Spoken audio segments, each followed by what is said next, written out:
In this video you will see the making of these cute chocolate soap cupcakes. I melted some transparent melt and pour soap base to create the embeds for this soap. This is of course totally optional, but I think it's a great decoration.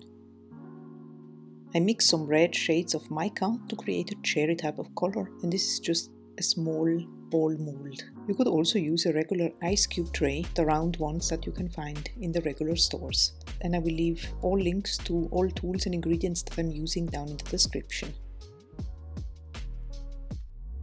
The chocolate mold is from Silicomart. This is a company that creates silicone molds. I will just make a few because I don't need an entire bar per cupcake.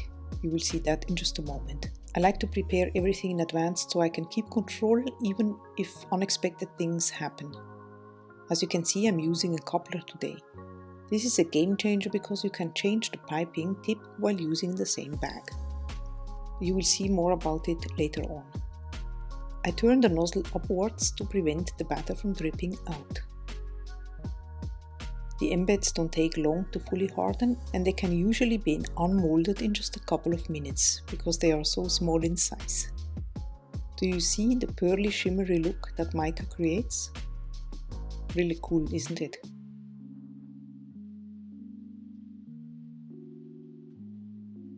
For fragrance, I use a chocolate fragrance that will discolor the soap.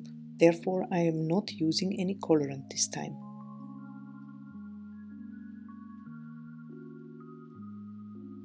The oils and the lye water are at about the same temperature, so I can go ahead and combine them.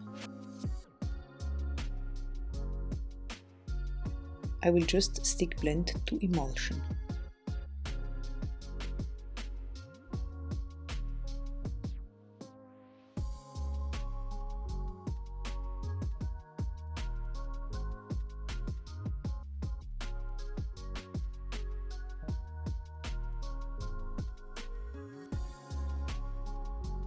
Now I'm splitting off about half for the white frosting of the cupcakes, so to speak.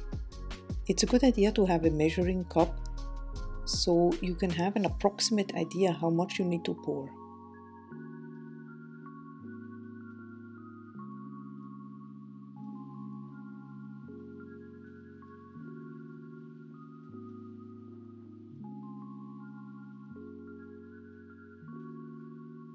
I like to place my molds on a tray so I can easily move the project around if I need to.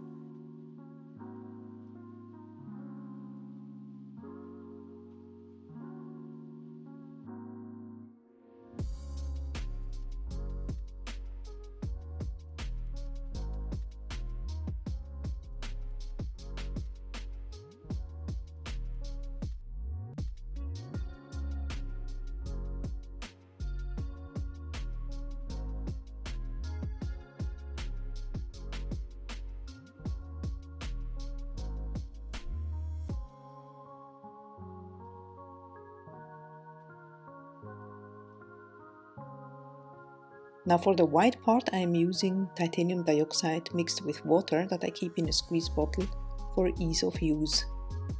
I'm aware that the batter will lighten in color, but I still want to go for a creamy type of look. You want to wait until the batter reaches a nice and thick consistency so it can hold its peaks when piped. If it's too soft and too runny, the pattern won't show. A good rule of thumb is to see if the batter holds on the spatula.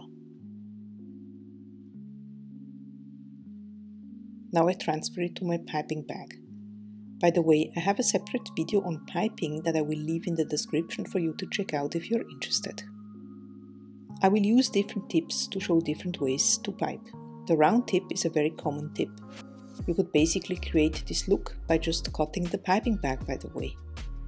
The way you can pipe on a cupcake is starting out with a dollop in the middle for support and as a guide, and then pipe one time around, go into a slightly smaller circle on top and finish off by squeezing and lifting the bag at the same time to create a small peak. Another possibility is to start in the center and give it a good squeeze, then moving the nozzle in a circular motion to enlarge the dollop and build another layer on top, and then end off by squeezing a bit and then lift it.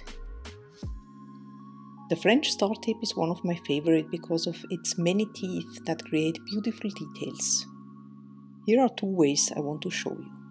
The first one is to start with a dollop in the middle and then go around it to build the second layer. Once you reached the other side, then you give it a light squeeze before lifting the tip to create a little dome. The other technique is beautiful and very easy for beginners too. You hold the nozzle in the center and squeeze generously until the batter reaches the outer edges. You could stop here and lift the tip, or like I do, give it another lighter squeeze to create another dome on top, and finishing by lifting the tip. The closed star creates a beautiful look with very deep grooves. Here is another example of how to pipe by starting with a dollop in the middle and then pipe around it and do another layer as we have seen before.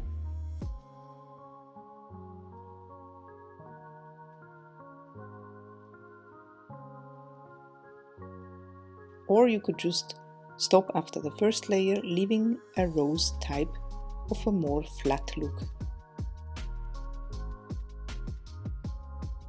This open star tip is similar, but the teeth are straight, giving it a slightly different look.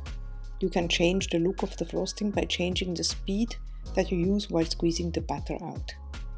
This is how it turns with a rather fast pace. And now let's try and go a little slower by applying the same pressure. This way you create a more ruffled look, a more fuller look, so to speak.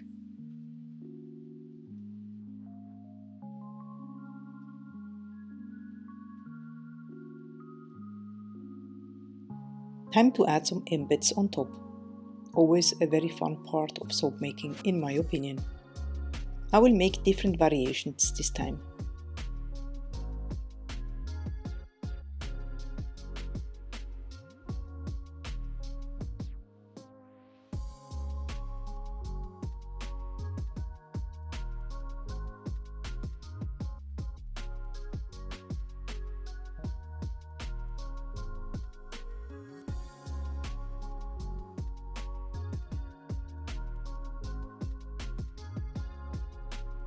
We wait until the next day to take this out of the mold.